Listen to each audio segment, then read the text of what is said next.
Sarah Martinez had always been different from the other girls in her small Texas town. While her classmates painted their nails and talked about boys, she spent weekends at the local shooting range with her grandfather, a Vietnam veteran who taught her that precision came from patience, not power. At 17, with calloused hands and eyes that never missed their target, she made a decision that would change everything. The Army recruitment office was buzzing with testosterone when Sarah walked in. Sergeant Williams, a burly man with arms like tree trunks, barely looked up from his paperwork when she approached his desk. The other recruits, all young men flexing their muscles and bragging about their football achievements, fell silent as she cleared her throat. "I want to enlist as a sniper," Sarah announced, her voice steady despite the sudden attention from everyone in the room.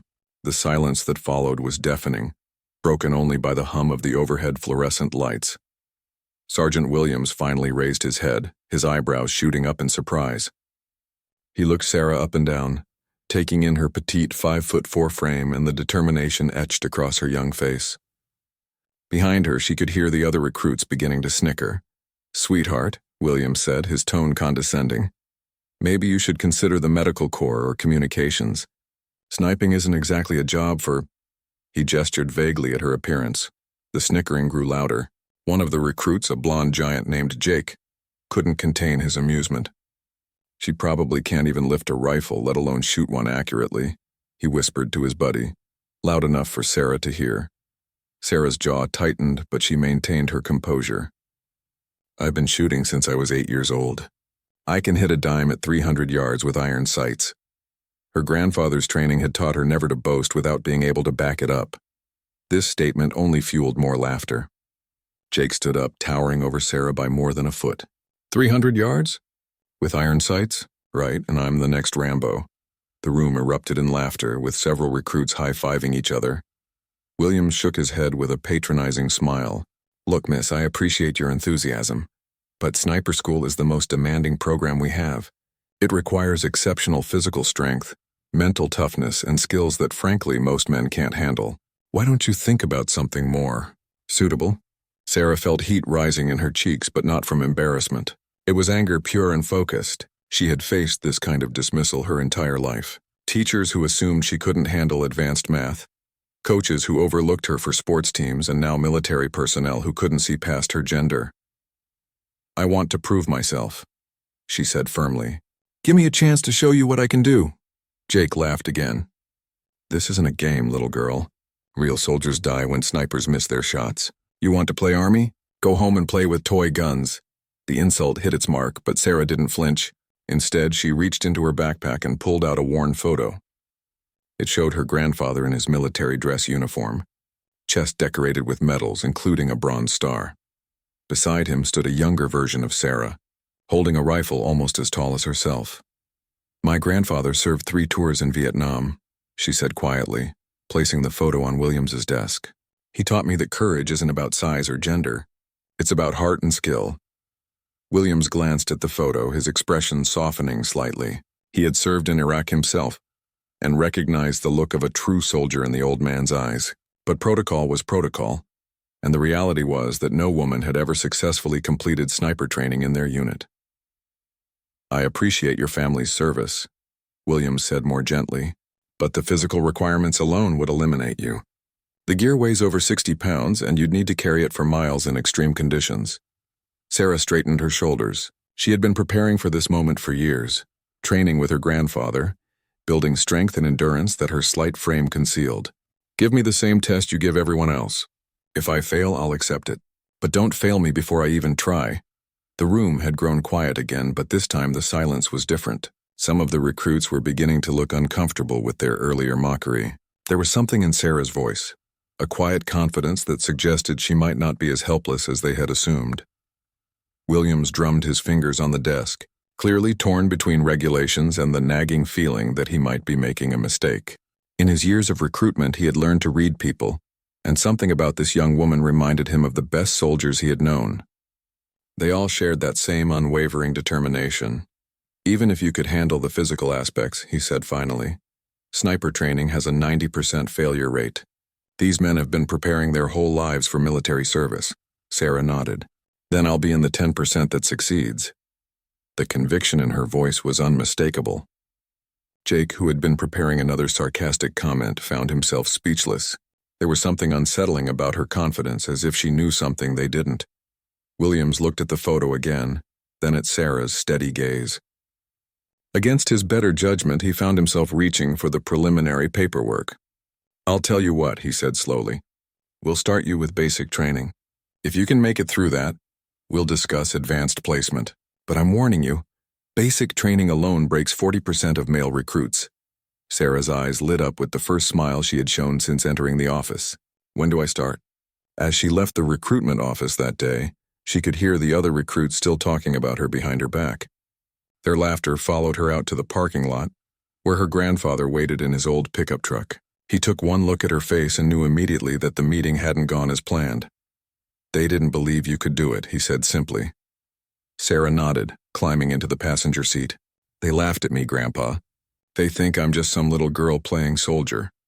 Her grandfather started the engine and pulled out of the parking lot. "Good," he said with a slight smile. "Let them underestimate you. It'll make your success that much sweeter." As they drove home through the dusty Texas landscape, Sarah stared out the window and made herself a promise. She would prove every single one of them wrong, no matter what it took. 8 weeks later, Sarah stood in formation with 47 other recruits at Fort Benning, Georgia.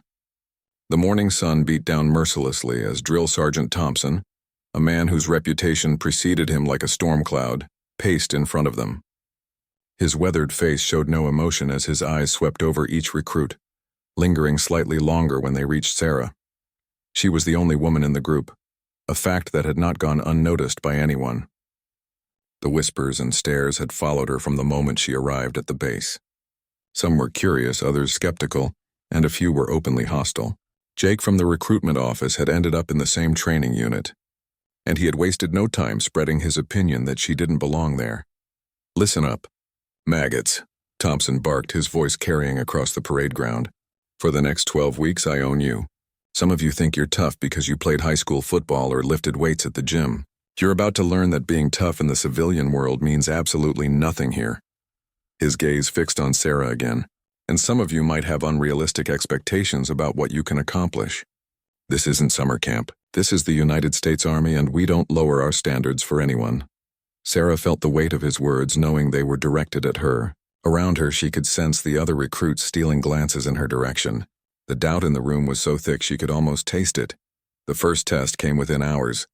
Thompson led them to the obstacle course, a series of walls, ropes, and barriers that had broken the spirits of countless recruits before them.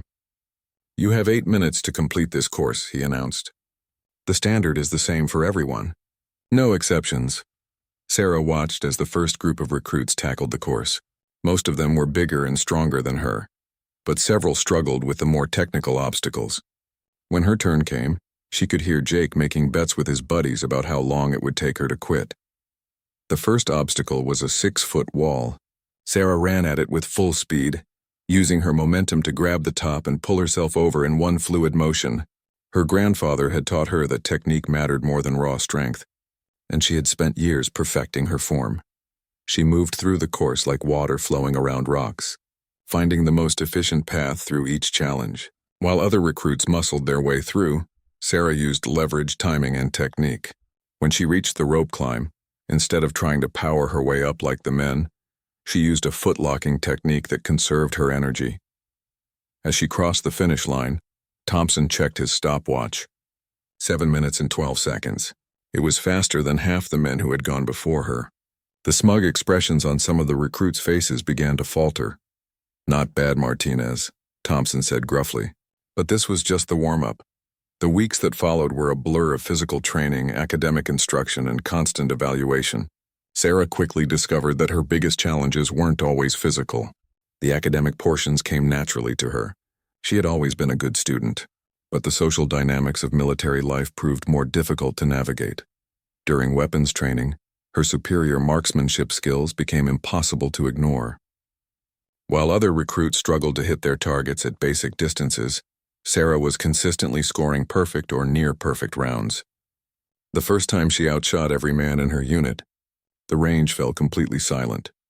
Instructor Sergeant Davis had been skeptical when Sarah stepped up to the firing line with the standard M16.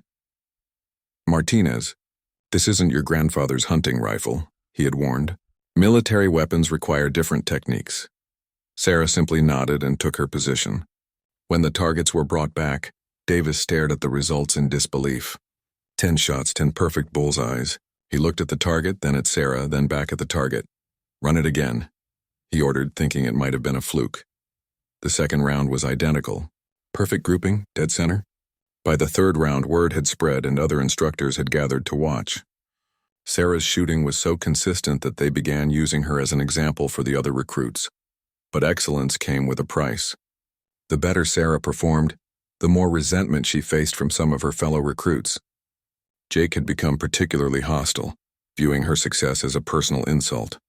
He began spreading rumors that she was receiving special treatment, or that the instructors were going easy on her. During hand-to-hand combat training, Jake finally saw his chance to prove his point. When they were paired for sparring, his smile was vicious. "Time to see how tough you really are, Martinez." Sarah had been dreading this moment. Jake outweighed her by at least 80 pounds and had several inches of reach advantage. But her grandfather had taught her more than just shooting. He had also taught her that in a real fight, survival mattered more than fair play. When Jake lunged at her, expecting to overwhelm her with brute force, Sarah slipped to the side and used his momentum against him. She grabbed his extended arm and used a hip throw that sent him crashing to the mat. The technique was flawless, executed with the precision of someone who had practiced it thousands of times. Jake scrambled to his feet, embarrassed and angry. This time he was more careful, but Sarah's training with her grandfather had covered more than basic self-defense. She had learned techniques from various martial arts, focusing on leverage and efficiency rather than power. The match ended with Jake on his back again, this time with Sarah's arm across his throat in a perfect submission hold. The instructor called the match and Sarah helped Jake to his feet. Instead of gratitude, she saw only hatred in his eyes. That night in the barracks, the tension was palpable. Some recruits were beginning to respect Sarah's abilities, but others felt threatened by them. Jake sat on his bunk, nursing his bruised ego and plotting revenge. "She got lucky," he muttered to anyone who would listen.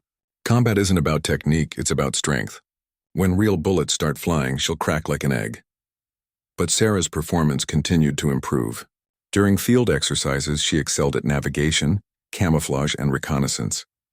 Her small size, which had initially seemed like a disadvantage, proved to be an asset when it came to moving unseen through terrain. She could hide in spaces where larger soldiers would be spotted immediately. The turning point came during a particularly challenging exercise designed to test the recruits' ability to work under extreme stress.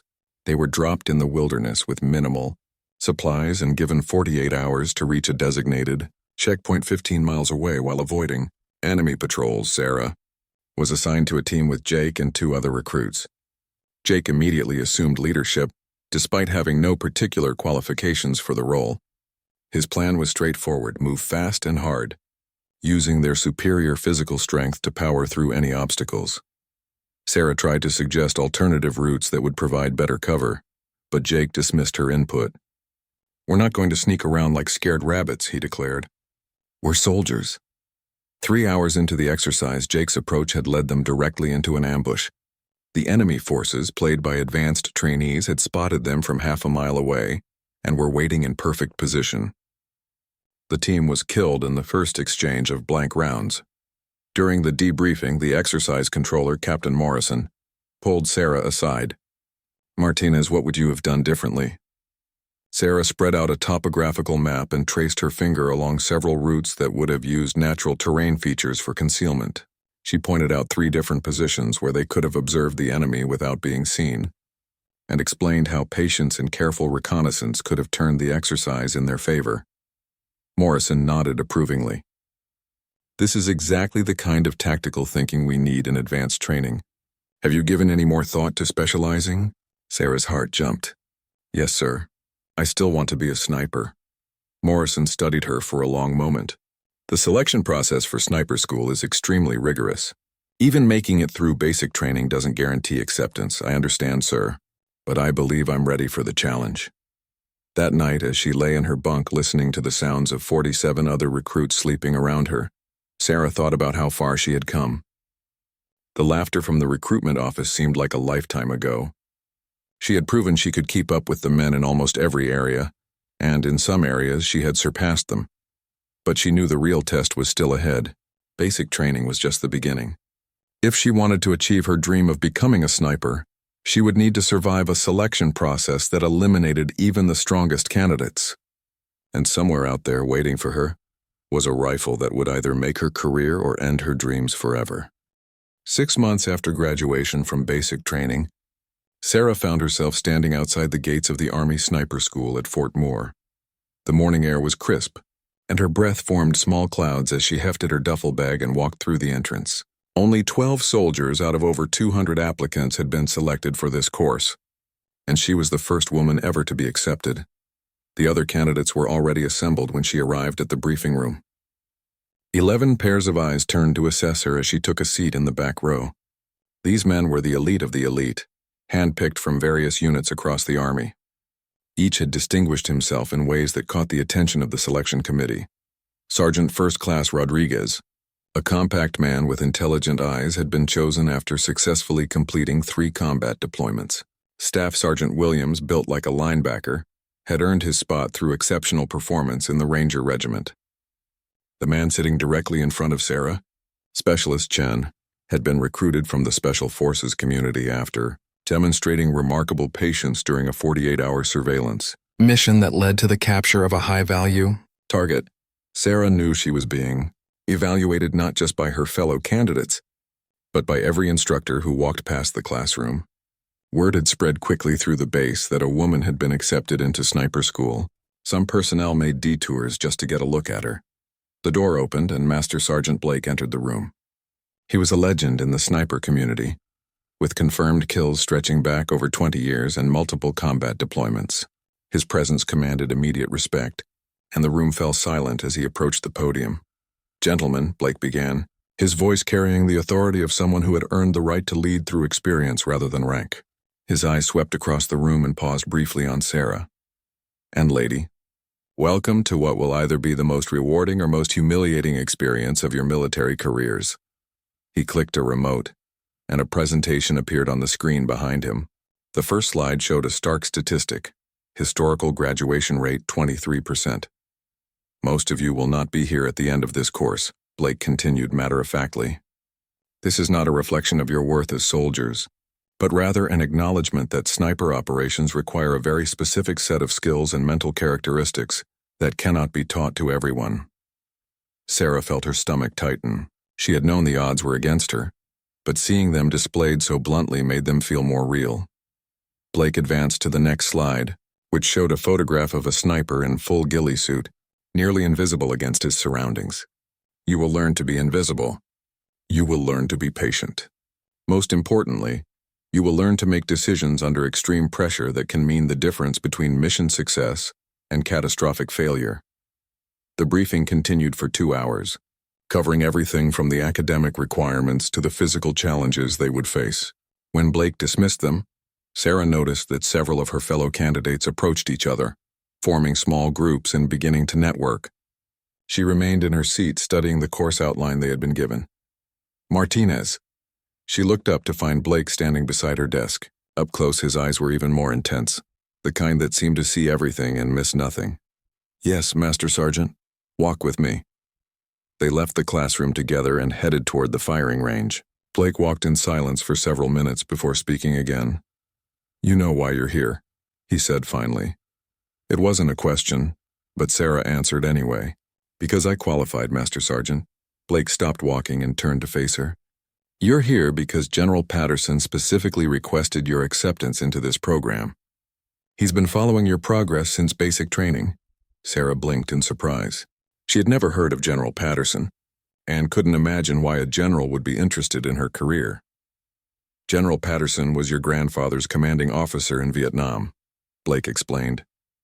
"Eduardo Martinez saved the general's life during a particularly difficult mission near the DMZ. The general never forgot that debt." Sarah felt a chill run down her spine.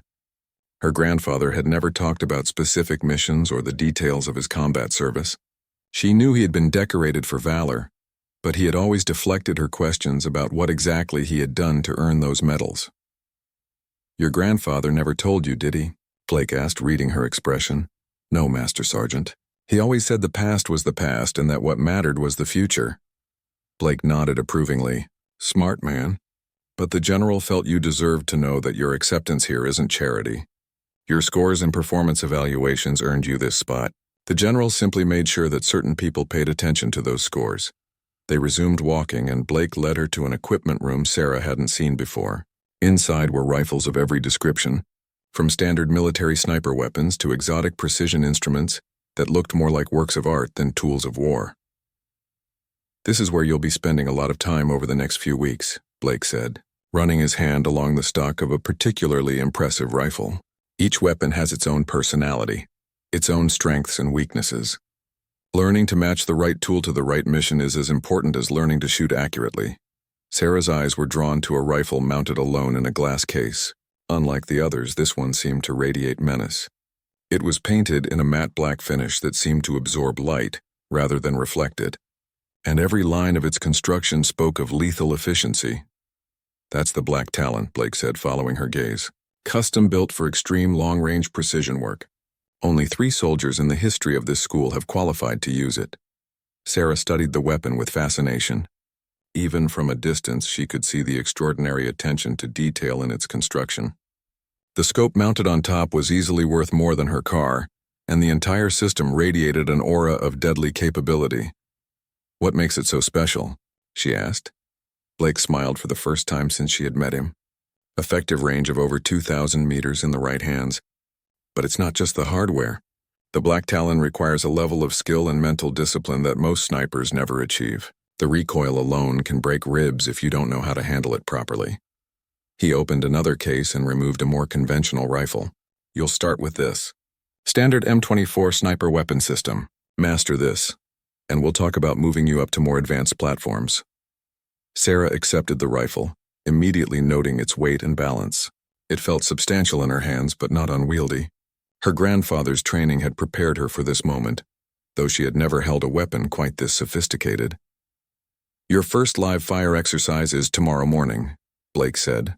500 meters, 10 rounds, prone position. The course standard is 7 hits out of 10 to continue. Miss that standard and you go home. That evening in the barracks, Sarah meticulously cleaned and inspected her assigned rifle. The other candidates were doing the same, but she could feel their attention on her. The conversation died whenever she approached a group, and she found herself eating meals alone. Rodriguez finally approached her as she was preparing for bed. "Martinez, can I ask you something?" She looked up from the technical manual she was studying. "Sure. Why are you really here?" "I mean, what's your endgame?" Sarah considered the question carefully. She could sense that the other candidates were listening, even though they pretended to be occupied with their own activities. "Same as everyone else," she said finally. "I want to be the best soldier I can be." Rodriguez nodded slowly. "Fair enough. But you have to know that some of the guys are wondering if standards are being lowered to accommodate diversity." The word hung in the air like a challenge. Sarah closed her manual and looked Rodriguez directly in the eyes. "Then I guess I'll just have to prove them wrong, won't I?" The next morning arrived gray and overcast, with a steady wind that would make accurate shooting significantly more challenging. As Sarah took her position on the firing line, she was acutely aware that everyone from the instructors to her fellow candidates would be watching her performance with special interest. Blake's voice carried across the range through the loudspeakers. "Shooters, you have 15 minutes to engage 10 targets at 500 meters. You may fire when ready." Sarah settled into her prone position, the rifle stock pressed firmly against her shoulder. Through her scope, the targets looked impossibly small and distant. The wind was gusting from the left, which would push her bullets off course if she didn't compensate properly. She took a deep breath, let half of it out, and squeezed the trigger. The rifle bucked against her shoulder, and she immediately cycled the bolt for her next shot. Through the scope, she could see a small hole appear dead center in her target. By the time she fired her 10th round, Sarah had achieved something that only 2 other candidates managed that day: a perfect score. 10 shots, 10 hits, all within the inner ring of the target. As she gathered her gear and prepared to leave the firing line, Blake approached her with an expression she couldn't quite read. Not bad, Martinez, he said quietly. Not bad at all. 3 weeks into the course, Sarah had established herself as one of the top performers in the class. Of the original 12 candidates, only 8 remained. 2 had been dismissed for failing to meet shooting standards. 1 had been removed after suffering a stress fracture during a particularly grueling field exercise, and another had voluntarily withdrawn after discovering he couldn't handle the psychological pressure of the training. Scenarios, Sarah's consistent excellence, had begun to shift the dynamic within the group. Rodriguez and Chen had started including her in their study groups, recognizing that her analytical approach to problem-solving was helping all of them improve. Even some of the instructors had begun treating her less like an experiment and more like a serious candidate, but not everyone was pleased with her. Progress. Staff Sergeant Williams had grown increasingly hostile as Sarah continued to outperform expectations. During group exercises, he made snide comments about special treatment and lowered standards. When Sarah successfully completed a navigation exercise that had stumped 3 other candidates, Williams loudly suggested that she must have received help from the instructors. The tension came to a head during what Blake called Hell Week on 5 days of continuous training designed to break candidates who lacked the mental toughness required for sniper operations. Sleep was limited to 2 hours per night, food was restricted to military rations, and the physical and mental challenges were relentless. On the 3rd day of Hell Week, the candidates were given their most difficult assignment yet, a 48-hour field exercise that would test everything they had learned. Working in pairs, they had to infiltrate an area defended by experienced soldiers playing the role of enemy forces, establish observation posts, and provide intelligence reports while remaining undetected. Sarah was paired with Williams, a decision that Blake later admitted was intentionally challenging. If Sarah could work effectively with the candidate who was most hostile to her presence, she could work with anyone. The exercise began at midnight. Sarah and Williams were dropped off 2 miles from their target area, with minimal equipment and instructions to establish surveillance of a mock enemy compound by dawn. Williams immediately took charge, despite Sarah's superior performance in previous navigation exercises. "We'll move straight through the valley," Williams announced, studying the map with a flashlight. "Fast and direct." Sarah examined the terrain features and wind direction indicators on her map. "The valley will expose us to observation from the ridge lines. If we take the northern route along the hillside, we'll have better cover and concealment." Williams's jaw tightened. "I'm team leader on this exercise, Martinez. We're going my way."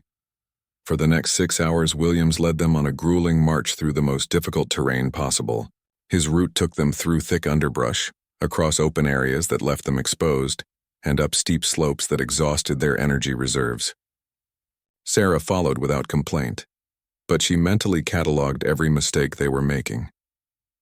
When they finally reached their assigned observation point, Williams was breathing heavily and clearly fatigued. Sarah, trained by years of hunting with her grandfather in similar conditions, was still alert and ready for action. "Set up the observation post there," Williams ordered, pointing to a position that offered a good view of the target, but was easily spotted from multiple directions. Sarah studied the area and identified a better location 15 meters to the left that would provide the same field of view with superior concealment. "Williams, what about that position? Better natural camouflage and multiple escape routes." "I said set up here," Williams snapped. "Stop trying to second-guess every decision I make." Sarah began preparing their hide site where Williams had indicated, but her training told her they were making a critical error. The position was too obvious, too exposed. Any competent enemy force would spot them within hours. She was proven right just after sunrise. A patrol of enemy soldiers discovered their position almost immediately, and both candidates were declared killed by the exercise controllers. Williams was furious, but his anger was directed at Sarah rather than at his own poor decision-making. "This is your fault," he hissed, as they were escorted back to base. "If you hadn't been questioning my authority, I could have concentrated on the mission." Sarah stared at him in amazement. "My fault? You ignored every principle of fieldcraft we've learned in the past month." The argument escalated during the debriefing session. Williams publicly accused Sarah of undermining his leadership and suggested that her presence in the course was creating impossible dynamics for the male candidates. "She doesn't belong here." Williams declared in front of the other candidates and several instructors. This isn't about her abilities. It's about unit cohesion. Real sniper teams can't function when there are social and political considerations interfering with military judgment. Master Sergeant Blake listened to the entire tirade without expression. When Williams finished, Blake turned to Sarah. "Martinez, do you have a response to these accusations?" Sarah had been preparing for this moment since the day she first walked into the recruitment office. She stood at attention and spoke clearly. "Master Sergeant, I believe my performance speaks for itself. I have met or exceeded every standard required of candidates in this course. If Staff Sergeant Williams has concerns about working with female soldiers, that is a limitation he will need to address, because the modern military includes women in combat roles." The room fell silent. Several candidates shifted uncomfortably, recognizing that this confrontation would likely determine not just Sarah's future in the course, but the precedent for women in sniper training for years to come. Blake nodded slowly. "Williams, report to my office at 1400 hours. The rest of you prepare for this afternoon's shooting exercise. 700 meters, moving targets, time limit of 30 seconds per engagement." As the group dispersed, Rodriguez approached Sarah privately. "That was gutsy," he said quietly, "but you just made an enemy." Sarah watched Williams storm out of the building. "I already had an enemy. At least now everyone knows where they stand." The afternoon shooting exercise was designed to test the candidate's ability to engage targets under time pressure. Each shooter would have to identify, range, and engage moving targets at extended distance within a very narrow window of opportunity.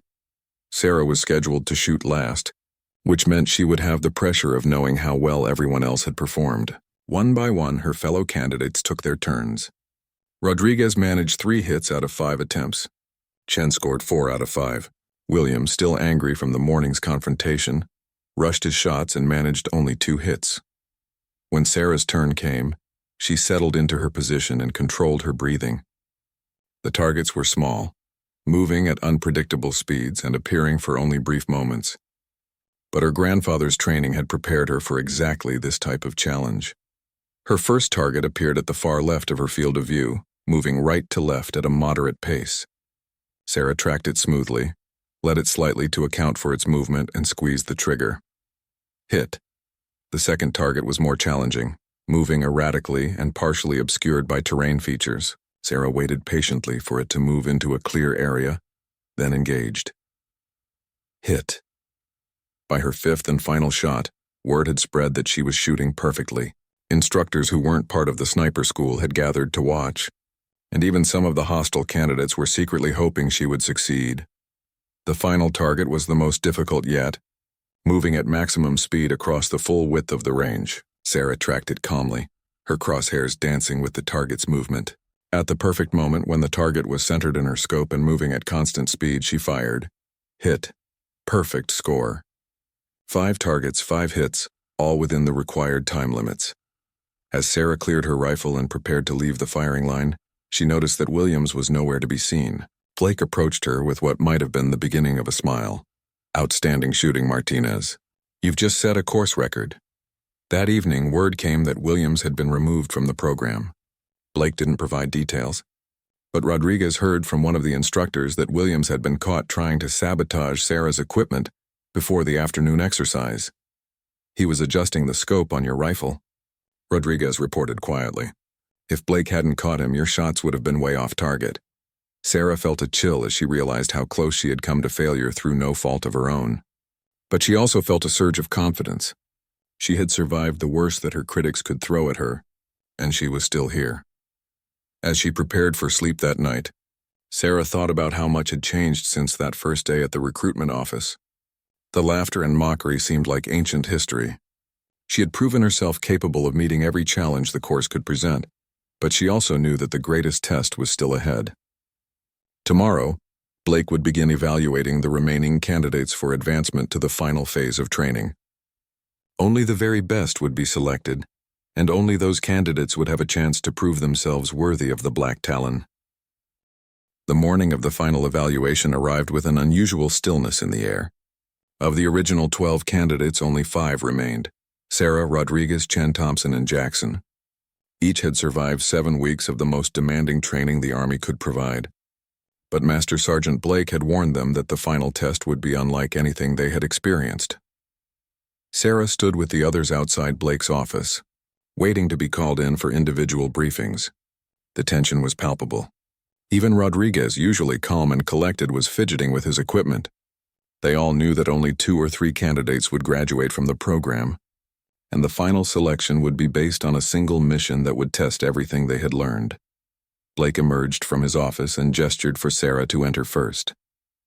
Inside, she found herself facing not just Blake, but also Colonel Harrison, the commanding officer of the entire sniper school, and a man she didn't recognize wearing the insignia of a full bird colonel. "Martinez, this is Colonel Patterson," Blake said. General Patterson's son. Sarah's eyes widened slightly. The family connection to her grandfather's service was becoming more significant than she had imagined. Colonel Patterson stepped forward and extended his hand. "My father has told me a great deal about your grandfather. Eduardo Martinez was one of the finest soldiers he ever served with." "Thank you, sir," Sarah replied, shaking his hand firmly. "However," Patterson continued, his expression becoming serious, "I want you to understand that your presence here has nothing to do with family connections. Your performance has been evaluated solely on merit, and what happens next will be determined entirely by your abilities as a soldier." Blake activated a large display screen on the wall. It showed a detailed topographical map of a mountainous region with various markers and annotations. "Your final mission," Blake explained, "is a simulated elimination of a high-value target. You'll be inserted into hostile territory with a partner and given 48 hours to locate and neutralize the target without being detected by enemy forces." Sarah studied the map carefully. The terrain was extremely challenging, with multiple ridgelines, dense forest, and open areas that would require careful navigation to avoid detection. "The target will be protected by a full squad of experienced soldiers acting as enemy forces," Patterson added. "These men know you're coming and they'll be actively hunting for you. If you're detected before completing the mission, you fail." Blake pointed to a specific location on the map. "Your target will be here, in a fortified compound approximately 2 kilometers from your insertion point. The shot will be at extreme range over 1,500 meters, and you'll have only one opportunity to engage." Sarah felt her pulse quicken. 1,500 meters was at the very edge of what was possible with standard sniper rifles. It would require perfect conditions, flawless technique, and a level of precision that few soldiers ever achieved. "There's one more thing," Blake said, his voice taking on a different tone. "For this mission, you'll be using the Black Talon." Sarah's breath caught in her throat. She had been studying the legendary rifle for weeks, but she had never imagined she would have the opportunity to use it. "Only 3 soldiers have ever qualified to use that weapon system," Patterson explained. 2 of them are currently serving in special operations units. The 3rd was killed in action in Afghanistan 5 years ago. If you complete this mission successfully, you'll be the 4th. Blake opened a secure case and revealed the Black Talon in all its lethal beauty. Up close, it was even more impressive than Sarah had remembered. Every component was precisely engineered for maximum accuracy at extreme ranges. "The rifle weighs 42 pounds when fully configured," Blake said, lifting it carefully from the case. "The scope alone costs more than most people's cars, but in the right hands it's capable of accuracy that defies belief." Sarah accepted the weapon reverently. Despite its weight, it felt perfectly balanced in her hands. The stock was adjustable to fit her frame exactly, and the trigger was so precisely tuned that she could feel the exact pressure required for a clean break. "Your partner for this mission will be Rodriguez," Blake continued. "He'll be your spotter and provide security while you take the shot. But understand this, if either of you fails, you both fail." Sarah nodded. Rodriguez was a solid choice. He had proven himself to be reliable under pressure, and had worked well with her during previous exercises. "You have 2 hours to prepare your equipment and plan your approach," Patterson said. "After that, you'll be transported to the insertion point and the mission begins." As Sarah left Blake's office, she felt the weight of expectation settling on her shoulders. This wasn't just about graduating from sniper school anymore. This was about proving that a woman could perform at the highest levels of military precision shooting. Rodriguez was waiting for her outside, having received his own briefing. His expression was serious but confident. "So we're partners for the big dance," he said with a slight smile. "I hear you got the Black Talon." Sarah nodded. 1,500 meters. Single shot opportunity. Rodriguez whistled softly. That's a hell of a long shot. But if anyone can make it, it's you. They spent the next 2 hours in intensive preparation. Sarah stripped and reassembled the black Talon 3 times, familiarizing herself with every component. She studied ballistics tables, wind charts, and atmospheric conditions. Rodriguez prepared his spotting scope and range-finding equipment, practicing the communications protocols they would use during the mission. As they prepared their camouflage gear, Rodriguez asked the question that was on both their minds. What do you think our chances are? Sarah considered the question carefully. The mission was designed to be extremely difficult, pushing the candidates to their absolute limits. But her grandfather had taught her that confidence was just as important as skill. We're going to succeed, she said simply. Failure isn't an option. The insertion went smoothly. A helicopter dropped them 3 kilometers from their target area just before dawn, and they immediately began moving toward their objective. The terrain was even more challenging than the maps had suggested, with steep ravines and thick undergrowth that slowed their progress. Sarah carried the black Talon in a custom case designed to protect the delicate optics during movement. Even with the case, the weapon system was unwieldy, and she could feel the strain on her shoulders and back as they climbed through the mountainous terrain. Rodriguez led the way, using his experience in land navigation to find the most efficient route while avoiding areas where they might be spotted by the enemy forces. They moved in complete silence, communicating only through hand signals. After 6 hours of careful movement, they reached a ridgeline that overlooked their target area. Rodriguez set up his spotting scope and began examining the compound where their target would appear. I count 12 enemy soldiers, he whispered into his radio headset. They've got observation posts on all the high ground and they're running regular patrols. Sarah studied the compound through her own scope. The target area was a small building complex surrounded by defensive positions. According to their briefing, the target would appear at a specific window for exactly 30 seconds at some point during the next 6 hours. Range to target? She asked quietly. Rodriguez used his laser rangefinder to get a precise measurement. 1,547 meters. Wind is variable, currently blowing left to right at approximately 8 miles per hour. Sarah began making calculations in her head, factoring in bullet drop, wind drift, and atmospheric conditions. At this range, even tiny errors would cause a miss. They settled into their hide site and began the waiting game. Sarah positioned the black Talon on its bipod and adjusted the scope for the extreme range. Through the powerful optics, she could see individual soldiers moving around the compound. Hours passed with no sign of their target. The sun moved across the sky, changing the lighting conditions and affecting the ballistics of her shot. Sarah made constant adjustments to her scope settings, maintaining perfect preparation for the moment when their target would appear. As the afternoon wore on, Rodriguez spotted movement in the compound. Contact, he whispered. Target is approaching the window. Sarah settled into her shooting position, controlling her breathing and heart rate. Through her scope, she could see a figure moving toward the designated window. Target in sight, Rodriguez confirmed. You have a clear shot.